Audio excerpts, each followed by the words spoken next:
Hello friends, welcome to exam start. आज की हमारी वीडियो का जो टॉपिक है वो है कोविड-19 सिम्टम्स एंड प्रिवेंशन। आइए जानते हैं कोरोना वायरस के सिम्टम्स और उससे कैसे बचा जा सकता है। इसके बारे में आज हम जानने की कोशिश करते हैं।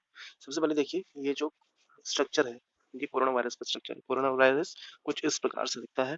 ठीक है, इसमें ये जो आप देख रहे हैं, ये जो उभरा हुआ पार्ट है, ये जितने भी हैं, ये सब क्या है, ये स्पाइक प्रोटीन्स कहलाते हैं। ठीक है, स्पाइक प्रोटीन्स का क्या काम होता है?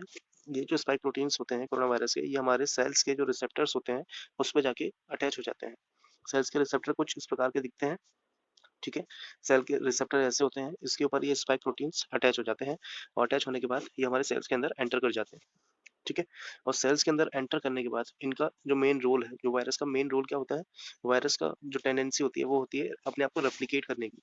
ठीक है, ये किसी भी बॉडी में जब एंटर करते हैं या सिस्टम में एंटर करते हैं तो ये रेप्लिकेट करते हैं, अपनी कॉपी बनाना चालू करते हैं। ठीक है, तो जैसे ही ये हमारे सेल के अंदर एंटर करता है, उसके बाद ये रेप्लिकेट करना चालू करता है और अपने जैसे और वायरसेस क्रिएट करता है, और जितने भी हमारे बॉडी के सेल्स होते हैं वो जितने भी वायरस बन रहे हैं वो उन सेल से अटैच होना चालू होते हैं और धीरे धीरे करके हमारे बॉडी के सारे सेल्स को वो डैमेज करना चालू कर देते हैं। और ये जो रिसेप्टर्स होते हैं, जो सेल्स होते हैं, मेनली आपके लंग्स में पाए जाते हैं ये सेल्स। ठीक है, इसलिए बोला जाता है कि कोरोना वायरस जो है लंग्स लंग्स को सबसे पहले इफेक्ट करता है। ये जो अभी मैंने आपको बताया पूरा प्रोसेस, कि वायरस आपके बॉडी में आया, बॉडी में आने के बाद वो आपके लंग्स में गया, लंग्स में जाने के बाद वो आपके रिसेप्टर्स जो होते हैं सेल्स के उससे अटैच हुआ, अटैच होने के बाद उसने रेप्लिकेट किया और सेल्स को डैमेज करना चालू किया। इस पूरे प्रोसेस को होने में लगभग 4 से 5 दिन का समय लगता है। इसलिए बोलते हैं कि जो आपके सिम्टम्स हैं कोविड के वो 4 से 5 दिन में दिखाई देते हैं, उससे पहले नहीं दिखाई देते। ठीक है, तो जो सिम्टम्स होते हैं कोविड-19 के वो क्या होते हैं, चलिए वो जानते हैं हम। ठीक है, जो कोविड-19 के सिम्टम्स हैं वो हमने 3 कैटेगरी में डिवाइड कर सकते हैं इन्हें।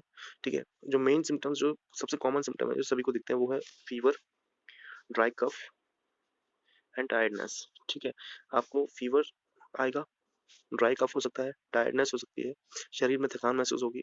ये इसकी कॉमन सिम्टम है। अगर 100 लोगों को कोविड हुआ है तो उसमें 100 में से 90% लोगों को ये सिम्टम्स दिखते ही दिखते हैं। ठीक है, सेकंड, लेस कॉमन सिम्टम, जो ये जो सिम्टम है ये हर व्यक्ति में नहीं दिखते हैं। ऐसा ज़रूरी नहीं है कि आपको ये सिम्टम्स हो, लेकिन कुछ-कुछ को हो सकते हैं, जैसे कि आपकी बॉडी में पेन हो सकता है, आपका गला सूख सकता है, सोर थ्रोट हो सकता है, आपका डायरिया हो सकता है, आपको कंजक्टिवाइटिस हो सकता है, हेडेक हो सकता है, और ये सबसे मेन है लॉस ऑफ टेस्ट और स्मेल। ठीक है, ये मेन क्यों कह रहा हूँ मैं? क्योंकि ये अगर आपको है कि आपको टेस्ट बड्स आपके काम नहीं कर रहे, आपको स्मेल नहीं आ रही है, तो आप मान के चलिए 99% आपको कोविड हो चुका है। ठीक है, और ये जो प्रोसेस होता है लगभग 4 से 5 दिन बाद आपके साथ ये ऐसा होता है कि आपको 4 से 5 दिन बाद, आपको जब इन्फेक्ट हुआ उसके 4 से 5 दिन बाद आपको टेस्ट आना बंद हो जाएगा। अगर आपको ऐसा हो रहा है तो आप मान के चलिए आपको कोविड हो चुका है। आप इस भ्रम में ना रहें कि आपको ये नॉर्मल वायरल फीवर है, इस भ्रम में बिल्कुल ना रहें। अगर आपको ऐसा लगता है कि आपके साथ ऐसा हो रहा है, आप तुरंत डॉक्टर को कंसल्ट कीजिए, उन्हें ज़रूर दिखाइए। ठीक है, जो उसके सीरियस सिम्टम्स होते हैं वो क्या होते हैं कि आपको डिफ़िकल्टी होगी ब्रीदिंग, ब्रीदिंग सांस लेने में आपको दिक्कत हो सकती है, शॉर्टनेस ऑफ ब्रीथ हो सकता है, आपको चेस्ट में पेन हो सकता है, क्योंकि आपको चेस्ट को ये अफेक्ट करते हैं, चेस्ट के जितने भी सेल्स होते हैं उनको अफेक्ट करते हैं, आपको चेस्ट को डैमेज कर देते हैं, आपको लंग्स को डैमेज कर देते हैं, तो आपको सांस लेने में प्रॉब्लम होती है। लॉस ऑफ स्पीच और मूवमेंट, ये बहुत रेयर है, हर किसी में नहीं देखा गया है, बट फिर भी ये उसका सिम्टम है। ठीक है, तो ये सारे सिम्टम है। अगर इनमें से आपको कुछ भी, कोई भी सिम्टम अगर आपको लगता है कि आपके साथ हो रहा है, तो आप तुरंत इसे आप अपने डॉक्टर को दिखाइए, कंसल्ट कीजिए। अगर आपको, जो सबसे पहले मैंने आपको सिम्टम बताया था, कॉमन सिम्टम्स जो आपको फीवर है, कफ है, अगर ये सब है तो आप इसको घर पे ही इलाज अपना कर सकते हैं। आपको ज़्यादा पैनिक होने की ज़रूरत नहीं है, हॉस्पिटल जाने की ज़रूरत नहीं है। आप अपने डॉक्टर से, फैमिली डॉक्टर से कंसल्ट कीजिए, वो आपको मेडिकेशन देंगे, मेनली विटामिन सी की टैबलेट देंगे। ठीक है, जो आपकी इम्यूनिटी को बूस्ट करेगी। एक फीवर की टैबलेट होती है, पैरासिटामॉल दे सकते हैं। ठीक है, एक जिंक सप्लीमेंट देते हैं, और भी ऐसे 5-6 टैबलेट्स हैं जो काफ़ी ट्रेंड है इस समय। तो वो जो बेसिक ट्रीटमेंट है वो दिया जाता है, 6 से 7 दिन तक वो चलता है ट्रीटमेंट। अगर आपको 6 से 7 दिन में अगर आपको इंप्रूवमेंट नहीं होता है आपकी तबीयत में, तब आपको ज़रूरत है हॉस्पिटल जाने की। ठीक है, उससे पहले आपको जाने की ज़रूरत नहीं है। बेवजह आप परेशान ना हो, पैनिक ना हो।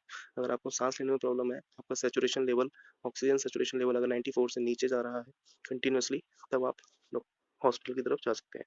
अच्छा, ये तो हो सारे सिम्टम्स। अब हम जानते हैं इसके बचा कैसे जा सकता है, इससे प्रिवेंशन। देखिए, बचने के लिए सबसे ज़रूरी है मास्क। मास्क सबसे ज़्यादा ज़रूरी है। अगर आप मास्क लगाएँगे तो आप इससे बच सकते हैं काफ़ी हद तक। और लेकिन इस बार का जो वेरिएंट है, जो अभी चल रहा है सेकंड वेव में, इसके लिए कम से कम आपको 2 मास्क की ज़रूरत है। एक आपका सर्जिकल मास्क, जो ये दिखाया गया है, इस टाइप का सर्जिकल मास्क होता है, ये लगाएँ। इसके साथ-साथ आप लगाएँगे इसके ऊपर N95 मास्क। ये 2 मास्क आपको लगा के जाना है, कहीं भी आप बाहर जा रहे हैं, आप मास्क ज़रूर लगाएँ। ठीक है? और अपने हाथों को धोते रहें। जब भी आप कहीं बाहर से अपने घर वापस आते हैं, अपने हाथ ज़रूर धोएँ। ठीक है? एक सेफ डिस्टेंस मेंटेन करें। ठीक है। अगर आप किसी से भी मिल रहे हैं, चाहे वो आपका दोस्त है, रिलेटिव है या कोई भी है, तो आप एक निश्चित दूरी जरूर रखें उससे। ठीक है। और सबसे मेन है आपका वैक्सीनेशन। वैक्सीन जरूर लगवाएं। जब भी आपको मौका मिले, जब भी आपका रजिस्ट्रेशन हो जाए, आप 18+ के लिए खुल चुका है, आपको पता होगा, तो आप वैक्सीन जरूर लें। ठीक है। इसके बाद देखिए, ये जो पिक्चर है, ये पिक्चर में दिखा रहा है कि आपके हाथों के थ्रू सबसे ज़्यादा फैलने के चांसेस रहते हैं। हाथों से आपका, ये जब हाथ आप अपने मुंह में या नोज में आप लगाते हैं, तो मुंह और नाक से ही सबसे ज़्यादा जाने के इसके चांसेस रहते हैं, और कहीं से ये नहीं जा सकता आपकी बॉडी के अंदर। इसलिए हाथ धोना बहुत जरूरी है। हाथ कंटिन्यूसली धोते रहें, हर 1 घंटे के अंतराल में जरूर धोते रहें अपने हाथों को। ठीक है। अपने घर रहें, जब तक ज़रूरी ना हो अपने घर से ना निकलें। ठीक है। और जब भी कोई आपको सिम्टम ऐसे दिखते हैं, तो अपने डॉक्टर से कंसल्ट कीजिए। पैनिक नहीं होना है। अपना ध्यान रखिए, अपने परिवार का ध्यान रखिए। Thank you so much. I hope you like this video. Please do subscribe my channel, Exam Start. Thank you.